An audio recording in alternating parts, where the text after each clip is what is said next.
Francisco Carvalheira tem uma vida dedicada aos mercados de luxo e excelência. As suas competências centram-se nas áreas de marketing, estratégia e vendas. É assistente convidado na Católica Lisbon School of Business and Economics e hoje em dia também secretário-geral da L'Oréal, Associação Portuguesa de Marcas de Excelência. Tem um percurso profissional em cargos de direção e administração em empresas de reconhecido nome em Portugal e no estrangeiro. É um prazer recebê-lo aqui no WhatsApp in China e ouvirmos em primeira mão, pela sua boca, quais serão as manias, digamos, dos chineses, para não falar do resto do mundo, em relação às marcas de luxo. Será que as marcas de luxo se tornaram um bem de primeira necessidade? Vamos chamar o Francisco. Boa tarde, Isabel, mais uma vez obrigado. É um prazer para nós podermos contribuir com a associação, digamos, representando todos os nossos associados e dando a nossa opinião e, sobretudo, fazendo a ponte com a China, com a sua cultura, com o seu povo, e sempre no intuito de construirmos algo importante entre os dois países com muitos anos, não Portugal com menos que a China, mas países com uma cultura muito forte e que têm um passado de muitos anos em comum. Obrigada, Francisco. É um prazer, é um gosto recebê-lo aqui, é uma honra receber a L'Oréal aqui em seu nome para podermos ter esta conversa e debatermos aqui alguns pontos de vista e algumas ideias. Mas antes de mais gostaria de lhe perguntar de onde é que vem e para onde é que vai o Francisco Carvalheira? Olha, a vida empurrou-me um bocadinho para estes mercados do luxo. Eu comecei a minha carreira digamos, ligado ao private banking do BCP, portanto, private banking é também já dedicado aos mercados de topo, ao mercado de luxo, e depois acabei pela minha vida de seguir sempre a carreira pelos mercados de topo, os mercados de luxo, com uma ênfase muito grande de quase 25 anos na aviação privada, no que se chama Executive Aviation, que é, digamos, o mercado dos mercados de topo. Pronto. Porque há vários mercados de luxo, há vários segmentos de luxo, há vários consumidores de luxo. E isso é um bocadinho o meu passado, dedicado a isso, com várias formações em várias universidades. Depois, devido à minha experiência, tive a oportunidade de fazer parte dos quadros da Universidade Católica Portuguesa, de onde leciono no curso de luxo e sobretudo, não sou o tipo de professor teórico, mas sim alguém que, como costuma-se dizer, tem muitos anos desta profissão e, portanto, as minhas aulas, sobretudo a consultoria, tudo o que eu tenho feito, é com base na experiência e dos sucessos e dos insucessos. Para onde vou? Olha, eu diria que gostaria muito de poder ser uma pedra na calçada portuguesa que nos levasse a um reconhecimento internacional das marcas portuguesas. Esse reconhecimento já começa a existir. A L'Oréal o que quer é unir todas estas marcas que andavam um pouco solitárias, ter um rumo, ter uma força típica de uma associação, para que o que nós já fazemos hoje, aquilo que é o saber fazer português, possa começar a ter um maior valor e para que essa riqueza fique em Portugal. O que mais gosta concretamente de fazer na sua vida? Bem, eu vou-lhe ser sincero, pegando um bocadinho na minha paixão, a aviação, nós temos a descolagem, nivelamos o voo, pronto. Eu o que gosto mesmo é fazer projetos. Eu gosto de arrancar com projetos, com ideias e sobretudo gosto de arriscar e fazer projetos um bocadinho fora da caixa. E digo-lhe isto porque senão estamos a fazer mais. Eu gosto de ser inovador. E depois tenho uma coisa que é muito típica em mim, é a paixão que eu coloco nestes projetos. Eu sou sincero, em qualquer projeto temos que pôr muita força, mas a paixão é algo que vai para além da força. Eu posso ter muita força, posso fazer um projeto, mas se eu lhe adicionar o ingrediente paixão, tenho a certeza que o projeto sai diferente. E isso é o que eu adiciono nos projetos que tenho feito ao longo da minha vida e, sobretudo, eu sempre tive muito cuidado de fazer aquilo que a gente diz, estar no sítio certo, no projeto certo, no timing certo. E isso é muito importante. Pronto. É verdade, é engraçado, porque na realidade a paixão é movida por uma energia imparável, não é? Quando se fazem as coisas por paixão, não temos medo de errar. Não. E quem quer fazer projetos novos não pode ter medo de errar. E tem que ser humilde em aceitar o erro e que esse erro sirva para a construção. Eu costumo dizer, digo isto na brincadeira, mas é muito a sério, só conheço 2 grupos de pessoas que não erram, as que nada fazem e as que já morreram. Todos nós seres humanos erramos, porque é do erro que é do erro que, na experiência, a experimentação, não é? O erro é muito importante, portanto. Agora, temos que ter a humildade de saber analisar o erro, conhecer o erro, para depois fazer melhor. Sim, exato, mesmo. Francisco, foi nomeado um português de valor em 2022. O que é que dá valor a um português? Bem, eu acho que nós portugueses, eu vou ser muito sincero, eu nasci em África, tive alguma ligação à cultura dinamarquesa, a minha mãe é espanhola, viajei muito pelo mundo e, portanto, eu não tenho aquele sentimento do português que é muito traduzido pelo fado, do estar sempre negativista. Não, eu acho que nós somos um povo fantástico, somos um povo com cor, com alegria, que sabe receber, espontâneo. Temos uma cultura de 900 anos, andamos pelo mundo todo, temos o nosso DNA espalhado pelo mundo todo. Nós temos tudo para ser grandes, mas para começarmos a ser grandes tem que começar a partir da nossa cabeça. Eu odeio quando dizem, mas Portugal é pequenino, e eu respondo sempre, pois é, tens toda a razão, a Holanda, a Bélgica, todos esses países são todos muito grandes, pronto.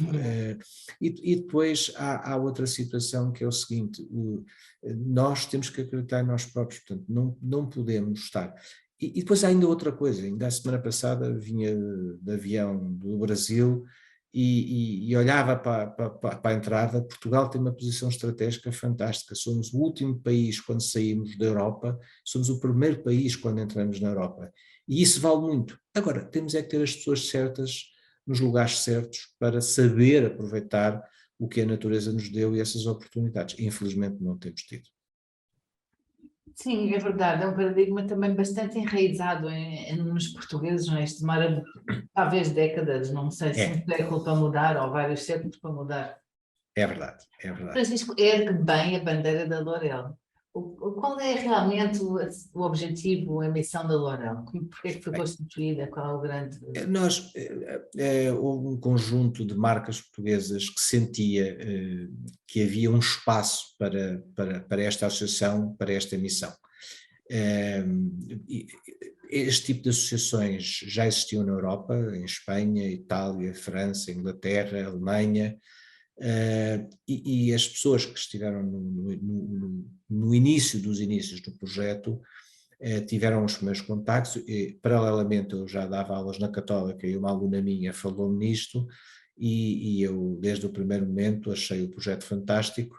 Depois meteu-se o Covid, isto foi em novembro de 2019, e sobretudo acreditamos que há um espaço enorme para trabalhar, e este espaço prende-se com, primeiro, dar voz às marcas portuguesas, mas dar uma voz de uma forma uníssona, com um discurso coerente, que faça com que compreendam melhor o que é o saber fazer português lá fora. E, sobretudo, ao fazer isso, começamos a valorizar o que é nosso. Nós, infelizmente, somos um bocadinho sempre muito pelo price-oriented, sempre o baixo preço, e isso, se formos assim, nunca vamos conseguir construir marcas de luxo. Eu tiro o chapéu e deixo aqui um profundo agradecimento ao que a APICAP tem feito nos sapatos, na indústria do calçado.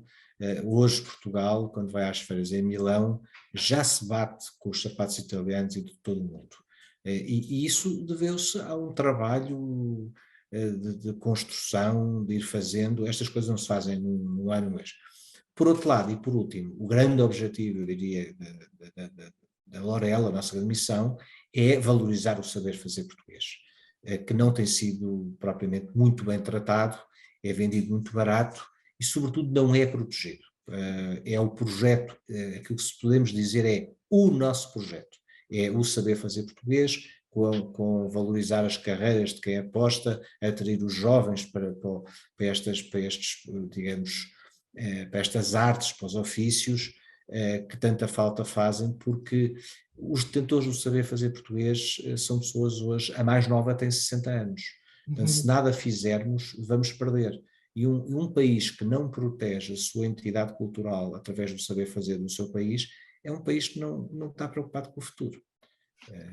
É verdade, sem sombra de dúvidas. Mas Portugal é um país com muitas marcas de luxo. Eu vou ser franco. Não podemos dizer que um país para ser aceito com marcas de luxo, ou ter marcas de luxo, há aqui é uma relação bionífica. A marca tem que ter individualmente o seu DNA de luxo, mas o país de onde ela está inserido também tem que ser um país que seja aceite como um país fazedor de marcas de luxo. Qualquer empresário português que faça camisas muito bem feitas, sendo camisa portuguesa, tem logo esse selo. Mas se calhar se for feita em França já pode cobrar 3 vezes mais e até se calhar a qualidade pode não ser. Porquê? Porque o selo Made in França já vale.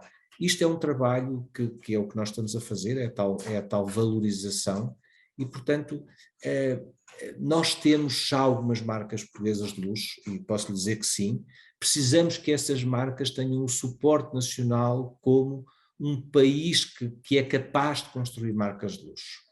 Isto é uma relação muito complexa, mas eu diria que Portugal já tem marcas de luxo na hotelaria, em muitas áreas. Eu deixo-me dizer que é melhor, para mim, o que eu mais tenho gostado na L'Oréal é vindo a descobrir o tão bom que já fazemos em Portugal. Agora, que temos possibilidades para fazer ainda melhor, isso eu não tenho dúvidas, não tenho dúvidas. Eu acho que há aqui uma relação um bocadinho contraditória. Vem-me agora aqui à cabeça este pensamento ao ouvi-lo, na questão da marca de luxo normalmente estar associada a um alto preço. E nós, para os estrangeiros, somos um país de baixo preço. Como é que os estrangeiros veem as marcas de luxo, o Portugal? Como é que é medido? Quer dizer, como é que é qualificado? Isabel, isso é sem dúvida, deixe-me dizer, a questão número 1. Ou seja, a gente quer queira, quer não, o preço é sempre algo muito importante naquilo que a gente chama na estratégia, no marketing mix de um produto de luxo. Quando eu digo assim, há um hotel em Lisboa, em Portugal que cobra 1.200 euros por noite. Pode ser escandaloso, é muito, para a média portuguesa é. Mas repare, para um americano que vem a Portugal, ele paga isso na boa, agora paga, mas exige.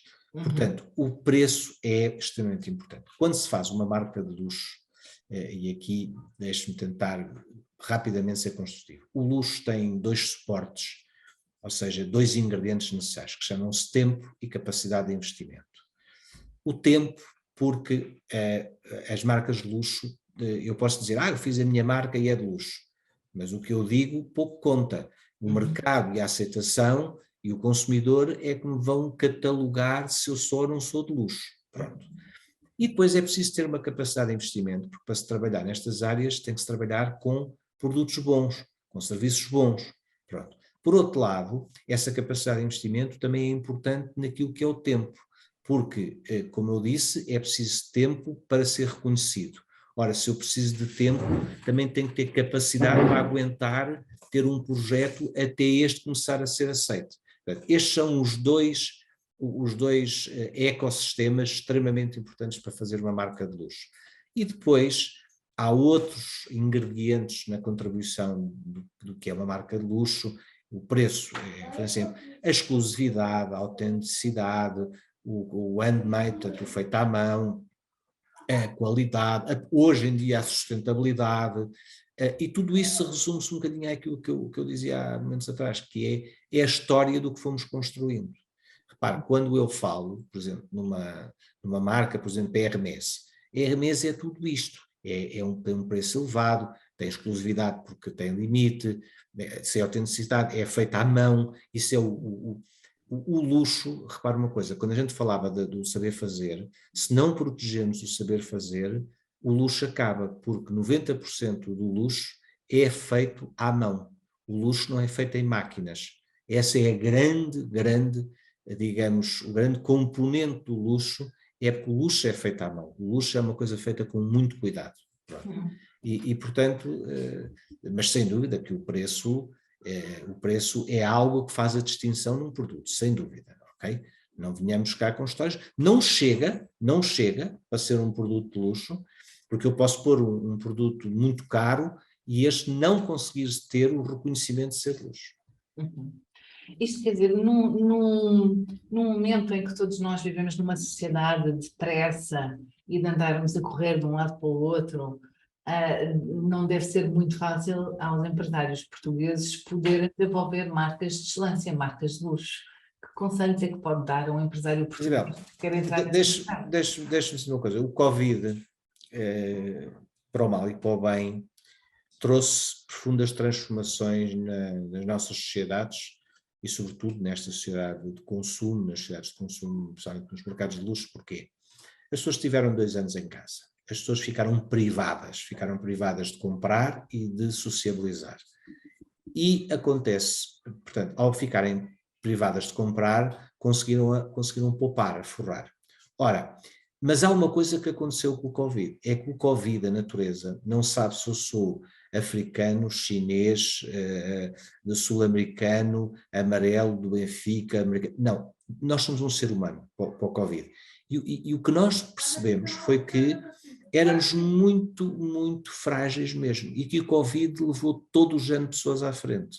E isto fez com que o ser humano começasse a perceber, espera aí, eu estou cá há muito pouco tempo, portanto, se calhar, em vez de estar a comprar 40 coisas ao mesmo tempo, eu prefiro investir em algo de qualidade, algo que mexa comigo. E, portanto, houve isto para as marcas de excelência e de luxo, foi muito bom, porque as pessoas valorizaram o que é bom. Ora, valorizar o que é bom é ótimo para quem está nos nossos mercados. Agora, sem dúvida que é um caminho a percorrer, tal como a da digitalização, etc.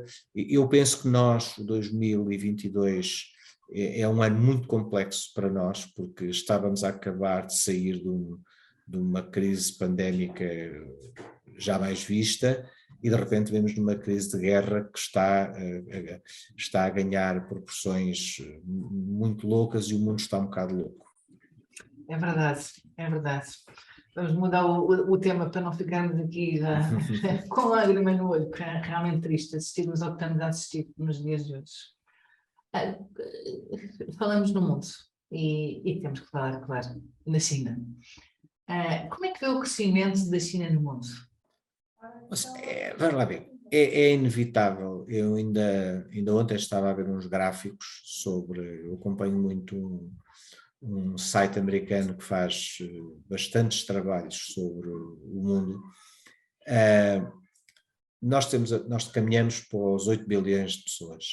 A China e a Índia juntas, muito em breve, terão entre 25% a 30%. Portanto, 2 países terão perto de a China chegará a 1,3%, a Índia poderá chegar a 1,3%, 1,4%. Portanto, estamos a falar de 2 países que têm 2,8%, portanto, 3 em 8. Portanto, é muito.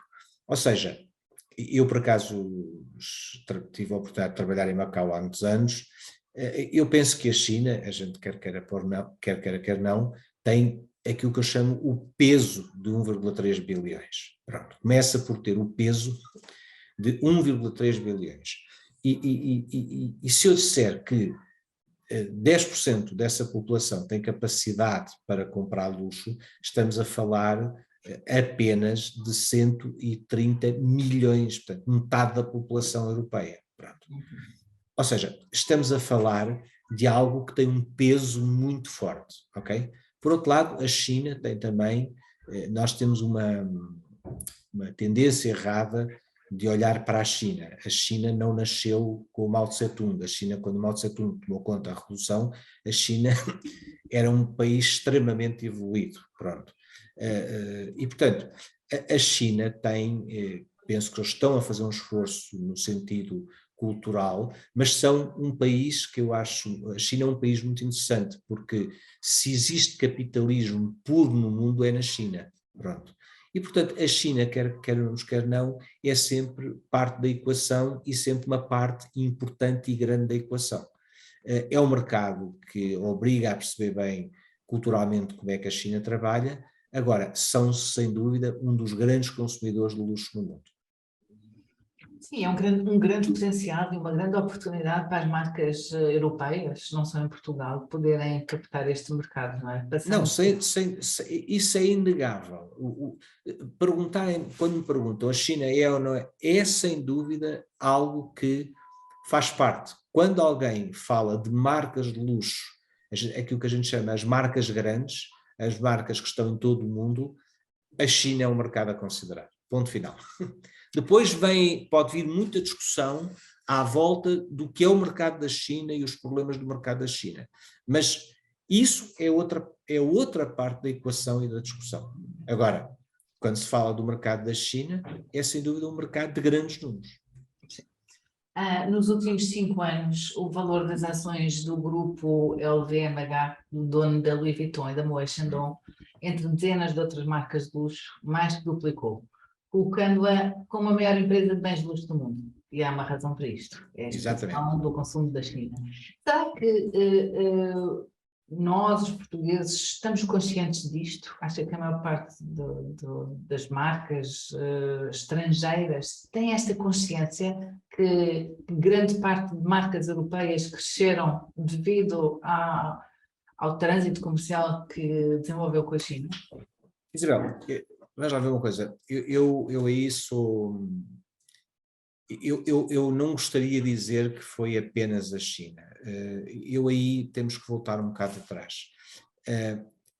A grande expansão para o Oriente das marcas de luxo, na verdade, começa para o Japão. Pronto.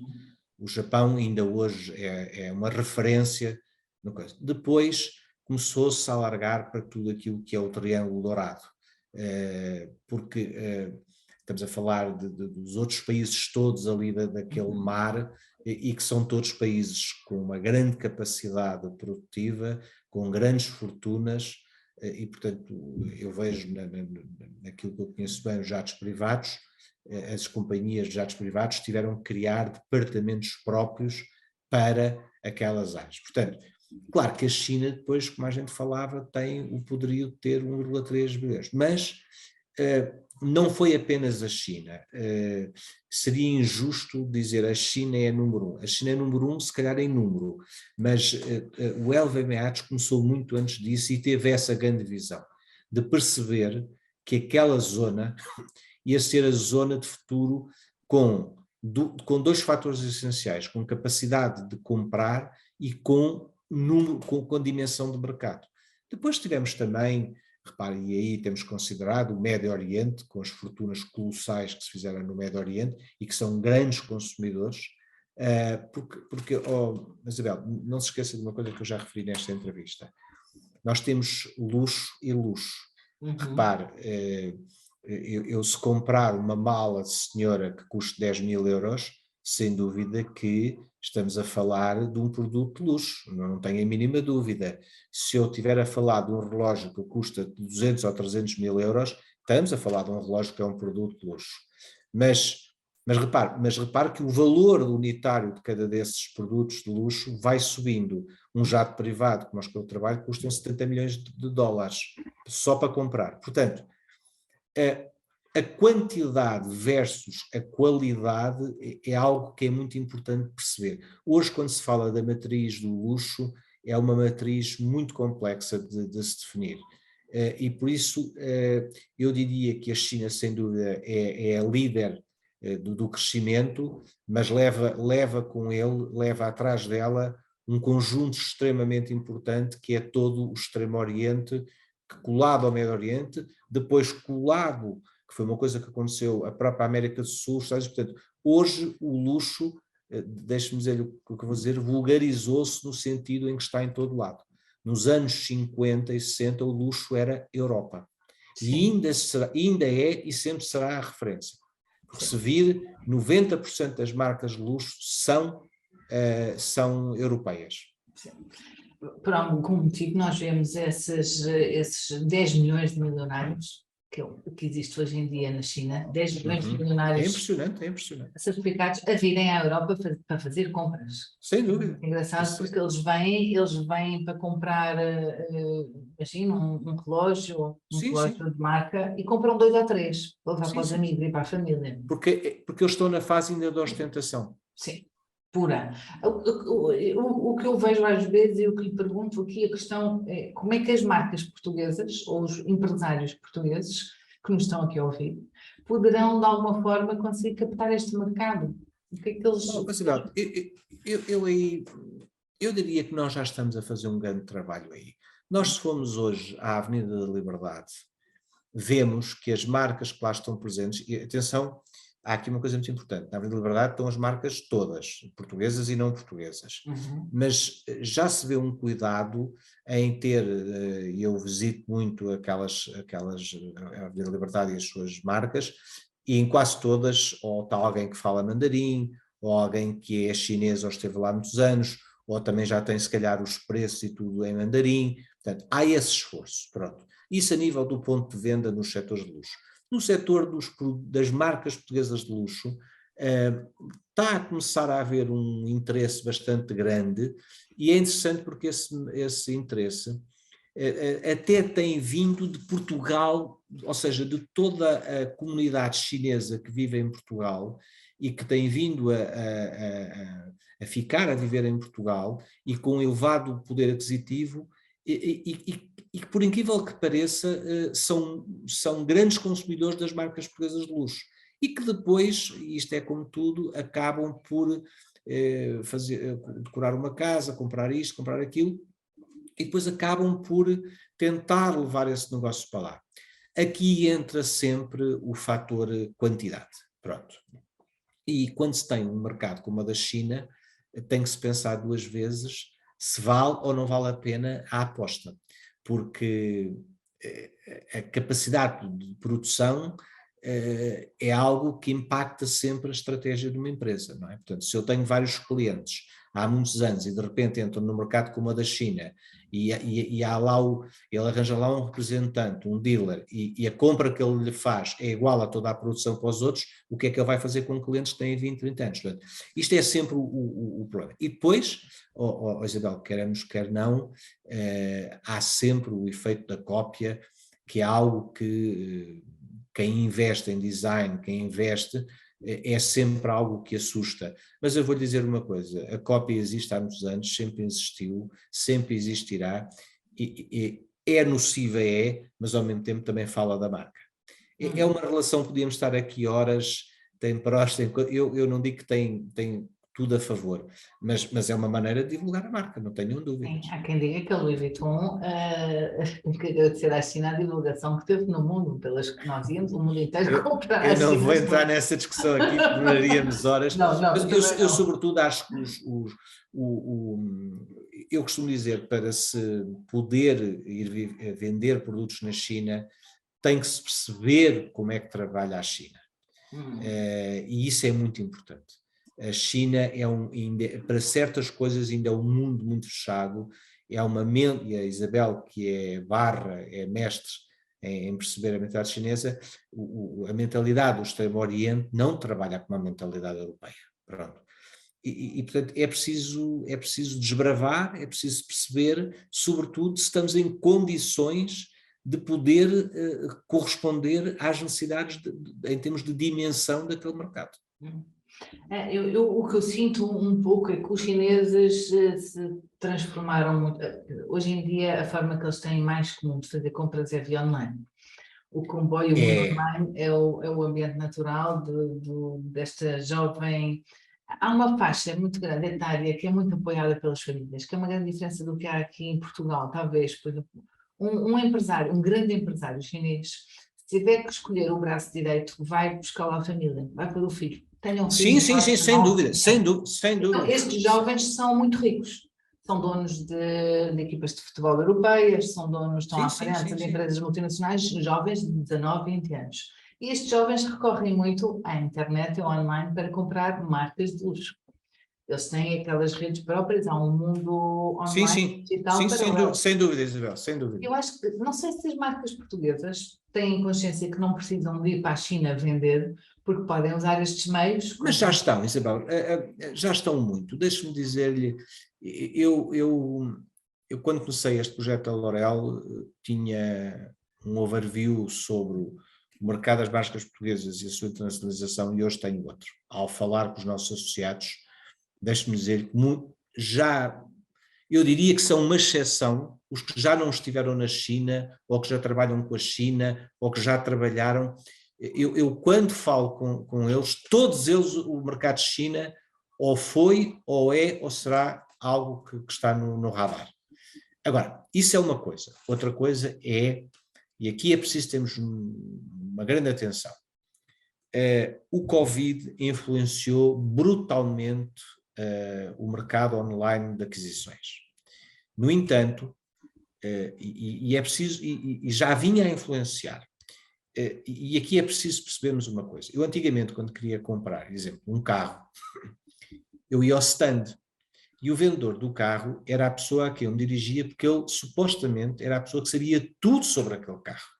Eu pedia-lhe o catálogo, ele explicava-me, abria o carro, mostrava o motor. Hoje em dia, a internet, a sociedade da informação, as pessoas têm tudo ao mundo de um segundo, de um clique. Mas, Isabel, têm para o bem e para o mal, porque também há muita coisa errada na internet. Daí que as marcas de luxo perceberam que aquilo que se chama o ciclo de compra foi muito alterado. Primeiro, o comprador, ou seja, quando vai à loja, já sabe muito bem as cores todas do carro, os parafusos, os motores. O que é que ele vai lá fazer? Vai lá fazer aquilo que é muito importante no luxo, é a experienciação. E vai lá ver, vai lá apalpar, vai lá ver como é que é a pele. Não quer dizer que a transação seja feita lá, mas ele foi lá. Isso é uma coisa que as marcas de luxo perceberam, as verdadeiras marcas de luxo perceberam isso. Ninguém compra um Rolls Royce por internet. Podem encomendá-lo por internet, mas lhe garanto que alguns já lá estiveram. E por isso é que os eventos que hoje em dia as marcas de luxo desenvolvem, que é aquilo que se chama o vir experimentar, o entrar, são extremamente importantes. Agora, estamos sempre a aprender, o mercado está a evoluir, esta geração nova, geração Z, geração Y, os millennials, todos eles vão tendo comportamentos diferentes. Repare, para um jovem bilionário americano, para ele o Ritz se calhar não é nada. Ele se calhar não se importa de ir para um hotel, mas se calhar é uma pessoa que paga milhares de euros por uma refeição XPTO. Ou seja, os valores de quem compra, do consumidor, alteraram-se profundamente. Sim. E sem dúvida que as plataformas digitais vieram para ficaram e ganharam muita força com o Covid. Agora, eu sou dos que acredito que o luxo tem sempre um mercado real que toda a gente gosta de ver. Repare, eu quando compro uma pele, eu posso ser fintado. Há muita coisa que a plataforma digital não me dá. E depois os próprios modelos, e para acabar, Isabel, os próprios modelos em que foram aceitos as vendas do luxo, a gente fala do sucesso, mas se tenta investigar, eu não vou dizer aqui porque tenho acesso a números e não quero aqui ser o advogado do diabo, mas muitas empresas que assentam a sua estratégia de vendas nas internets têm tido problemas gravíssimos, ok? E deixe-me dizer-lhe que as grandes marcas de luxo não pense que a maioria das vendas é via web. Não é. Está muito longe de ser. Muito longe de ser. Muito longe de ser. Agora, o que acontece é que aquilo que a gente chama a loja está a mudar o seu conceito e a sua finalidade. Sim, concordo perfeitamente, porque vai ao encontro do que eu estava a dizer, eles fazem excursões para vir à Europa para fazer compras. Exatamente. Como nós íamos à Espanha comprar. Exatamente, os caramelitos. Cuidado que a minha mãe é espanhola, atenção, não sei lá. Não, eu também tenho origem, mas íamos à Espanha comprar, eles vêm a Portugal e a Espanha comprar também, mas outro tipo de marcas, e nomeadamente marcas de luxo. E o que eu acho é que é muito útil os nossos empresários perceberem como é que podem usufruir disso. Eu penso que o que a Isabel está a fazer, explicar, porque eu acho que a maioria de nós tem uma percepção muito errada do que é o Extremo Oriente. Sim. A cultura de estar num sítio, repare, eu quando fui trabalhar para o BCP em Macau, a primeira coisa que nos fizeram de manhã, depois de chegarmos e dormirmos, foi darem-nos 1 hora de alguns costumes, de coisas muito importantes, quando oferecem chá a aceitar, quando a pessoa mais velha fala, toda a gente se cala, ou seja, pequeninas, às vezes pequeninos gestos, pequeninos detalhes, mas que podem fazer a diferença entre sucesso e insucesso. Sim, sim, sem dúvida alguma. E o que é verdade é que o Francisco já falou aqui várias vezes do saber fazer português. Nós percebemos o que é o saber fazer português, já percebemos por tudo o que foi aqui já mencionado. E não há, acho que é difícil de ver saber fazer chinês. Acho que é Não, difícil. não, vamos lá ver, Isabel, eu continuo a dizer, isto é a minha opinião. A China, eu acho que há duas Chinas. Há a China que tem 4.000 anos até à Revolução Cultural iniciada por Mao Tse-tung e que é uma China riquíssima, é uma China cheia de culturas, cheia de coisas boas, em todos os sentidos, no sentido das ciências, no sentido das artes, no sentido da leitura. Repare, a China é um país riquíssimo, pronto.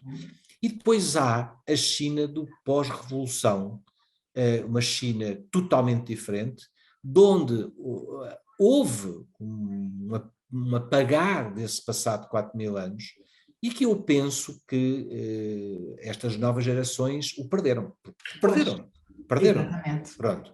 Quando eu digo que a China é fantástico porque é um país supostamente um partido, o Partido Comunista, não sei quantos, mas se a gente ler o que é os princípios gerais do capitalismo, que nenhuma sociedade europeia e americana conseguiu ter, a China é o capitalismo puro.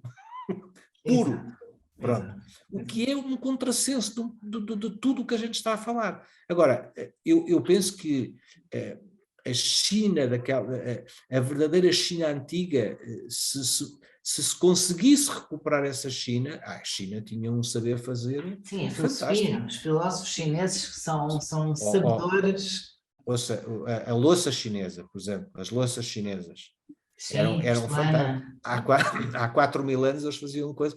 Enfim, enfim, quantidade errada, tudo. Qual tudo. é a importância de saber falar mandarim nos dias de hoje? Vamos lá ver uma coisa. O mandarim é uma língua diferente daquilo que nós estamos habituados. Portanto, nós estamos habituados por começar a olhar para uma. Não podemos não saber fazer, mas sempre sabemos ler o A, o B, os alemães já têm outras letras. A China é um mundo à parte nesse sentido, como a Índia, porque são línguas que são estruturalmente difíceis para um ocidental, porque são caracteres. Agora, se eu chego ao pé de um país e vou negociar com uma pessoa e entendo a sua cultura e a sua língua, é óbvio que eu estou a conseguir um efeito de simpatia e aproximação maior. Não quer dizer que depois isso seja. Porque os chineses são muito frios a negociar e muito bons a negociar, mas o dominar uma língua é como ir para um país árabe. Toda a gente gosta quando alguém fala a nossa língua.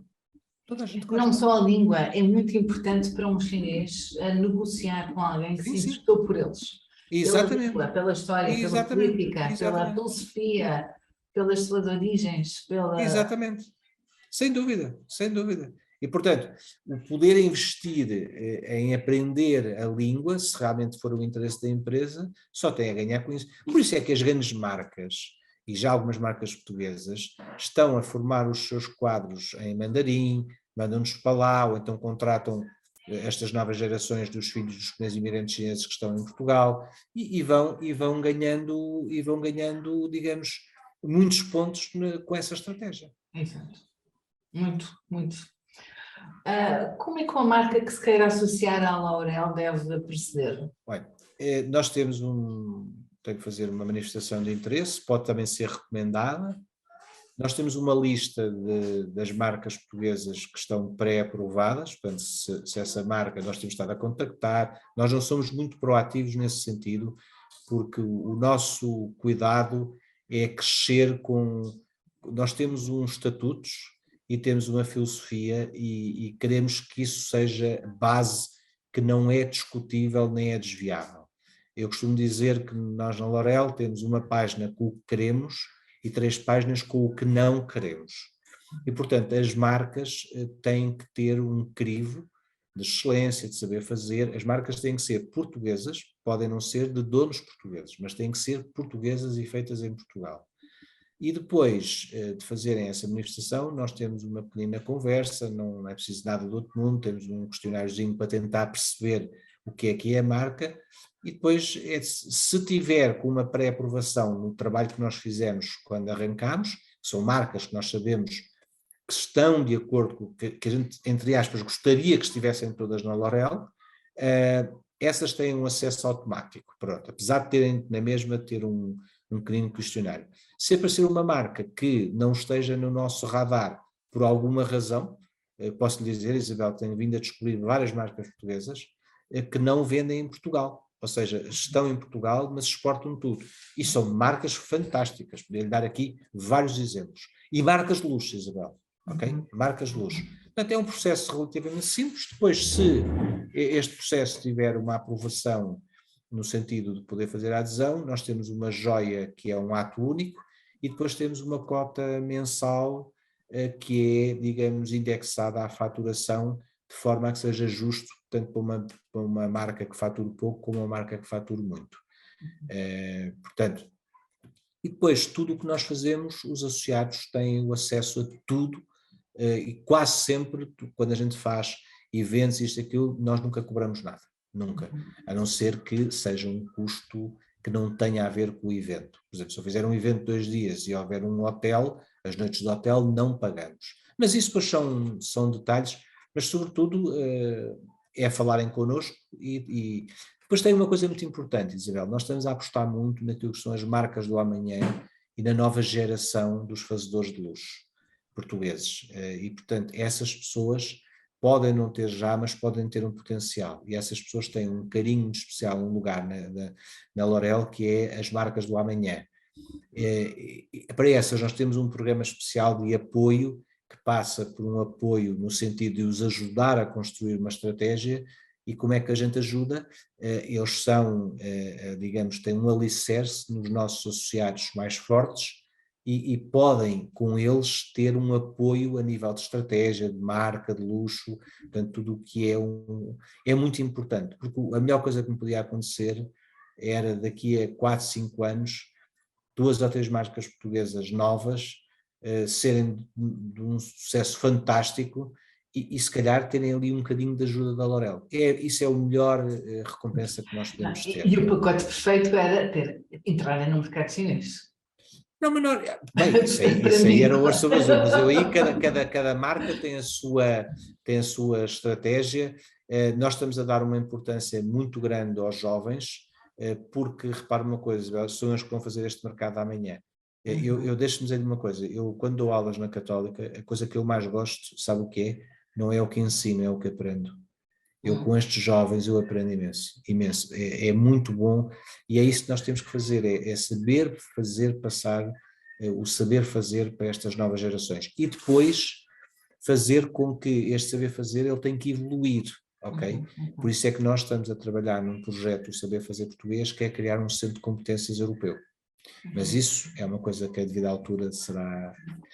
Estamos agora no último quadrimestre, vamos lançar uma ação de relações públicas explicando o que é a L'Oréal, a nossa inserção na EQIA, portanto a L'Oréal foi admitida ao grupo das associações europeias de luxo e excelência, que é a EQIA, o que é muito importante porque coloca as marcas portuguesas no mesmo patamar que as 600 maiores marcas europeias, onde estão as Rolls-Royce, a Louis Vuitton, as Valentino, as Ferraris, portanto, as nossas marcas neste momento, as associadas L'Oréal, estão nesse grupo, o que é uma conquista para as marcas portuguesas e sobretudo, Isabel, deixa-me dizer uma coisa, um reconhecimento da EQA pelo que nós estamos a fazer. Muito bom, os meus parabéns, um excelente Obrigado, trabalho. Francisco é um homem de certeza com muitos sonhos ainda por concretizar. Muitos. Se Qual é pararmos de o maior sonhar, sonho? paramos de viver. Qual seria, se tivesse que escolher um, qual seria? Eu vou separar um que tenha a ver com o trabalho que faço com a L'Oréal, eu gostaria de ver Portugal daqui a 5 anos como um país que é reconhecido por fazer marcas de luxo e terem uma aceitação internacional e conseguimos trazer maior valor acrescentado para essas marcas. Isso para mim era, eu vou fazer 60 anos daqui a um mês, e quando me reformar gostava de poder olhar para trás. Eu fiz projetos fantásticos ao longo da minha vida, todos startups, e gostava que este fosse aquele que, como a gente diz em Portugal, a cereja no ponto do bolo. Deixar uma marca em que posso dizer à minha família, aos meus netos e aos meus amigos, olha, eu contribuí para que nós fôssemos melhores. Eu acho que isso é a melhor coisa. Se me perguntar e aqui todos os meus amigos, se me perguntar, todos os meus amigos todos respondem qual é o meu sonho, já esteve para ser realizado, não consegui, é mergulhar com os tubarões brancos. É o animal que eu mais admiro. É um animal perfeito. É um animal perfeito porque é realmente fascinante. Se por acaso conhecer os meus amigos e famílias e pergunto-lhe qual é o meu animal, todos eles dizem tubarão branco. E até dizem na brincadeira, eu tenho dezenas de horas, agora já não se utilizam cassetes, mas tinha dezenas de horas e é um animal que eu tenho uma admiração muito grande, é um animal muito, muito pouco conhecido, começa-se agora a conhecer, mas é um animal perfeito. É a máquina perfeita em todos os sentidos. E é um caçador, que é aquilo que eu gosto. Há de concretizar, com toda a certeza absoluta. É um caçador que tem uma coisa muito interessante, é um caçador que sabe quando é que tem que atacar. Enfim. Também é importante na área empresarial sabermos quando é que tem que atacar o mercado, os concorrentes e as vendas. Não, eu deixe-me dizer-lhe que, se me perguntar, resumindo a nossa conversa, os 2 grandes trabalhos que a L'Oréal vai fazer, e junto com as suas marcas, com as universidades, nós temos parcerias com as universidades que são extremamente importantes. Vamos realizar agora um seminário com a Universidade Nova, com a SBE, sobre as marcas, é sobretudo ajudar as marcas portuguesas a melhorarem, serem criativas no que é o design é a base de uma marca, e saberem vender. Se não soubermos ser diferentes no design e não soubermos vender, somos copiadores. E o que nós queremos fazer na L'Oréal é que as nossas marcas portuguesas sejam fazedoras fazedoras e criadoras e não copiadoras. É isso que faz a diferença. Muito bem, Francisco, muito obrigada, foi um gosto. Isabel, espero ter podido responder às vossas expectativas. Aquilo que a gente possa ajudar, teremos muito gosto. Está bem? Obrigada, igualmente. Obrigado e o resto um bom gosto. Até breve. Disponham sempre. Obrigado a todos. Obrigada.